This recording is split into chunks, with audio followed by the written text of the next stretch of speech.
Hi everyone, I'm going to be showing you how to disassemble, clean, and reassemble the clutches on our machines. This one here is lane 1, so we have this drive shaft coming out of the back end gearbox. It's a odd lane. All the odd lanes are like that. The even lanes will have the drive shaft on the other side. They're otherwise identical. Most pileups are caused by this clutch being either out of adjustment or dirty. I would estimate at least 95% of them, so that's why I'm going to show you this. So to start off, you're going to want 2 clean rags. You don't want to see any oil on these on the workbench. You're going to need rubber gloves and brake parts cleaner. Don't let this touch your clothes or your skin. It's pretty bad for you, but it will get the oil off of everything. Most of the problems with clutches is that a drop of oil or grease somehow ends up on the friction material and it doesn't work properly, so this is why you need to do this. In terms of tools, all you're going to need is channel lock pliers and maybe a hammer, but be gentle with the hammer. Starting off at the machine, you want the back end off and machine power turned off. That will make sure you don't get hurt doing this. We're going to go in here. You're going to take the back panel off, crawl into the machine, set your tools down here, and you can sit on this distributor support without damaging anything. The first step is going to be to pull this drive pin out, and there won't be enough room to get the shaft out with the distributor at home position. You want the distributor at the pin 1 position before you do this. What I'm going to do real quick is pull this to give myself a little more room, and then pull that drive shaft out of there. As you can see, all we did was push the distributor further to the 7 position. That's that way, and it gave me enough room to pull this drive shaft out. These 2 balls on the end can fall out, so don't shake it around too much. Avoid setting anything on the distributor belt because that belt needs to be clean and there is grease on this end of it.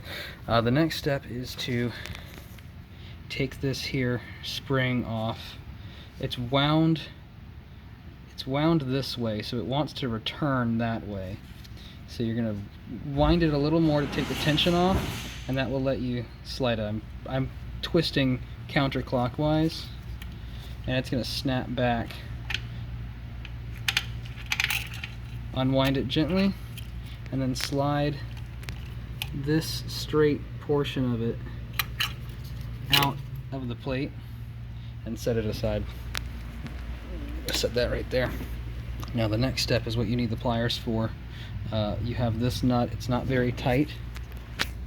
You want to set the channel locks to their 3rd lock. This is usually what I use.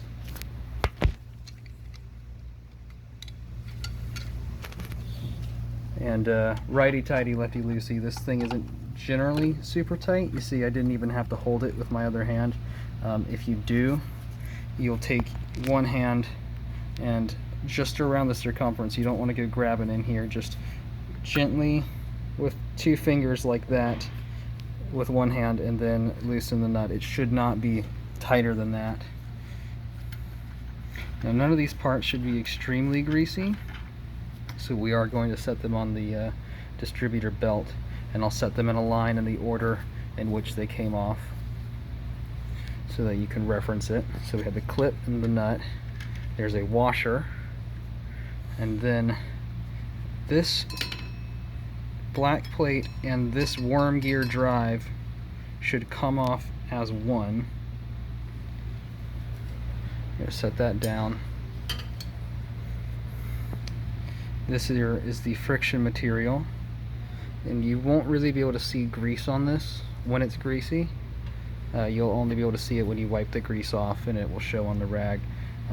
Lastly, there is this one little washer. I'm going to set that there. And then finally this plate. Now looking at this,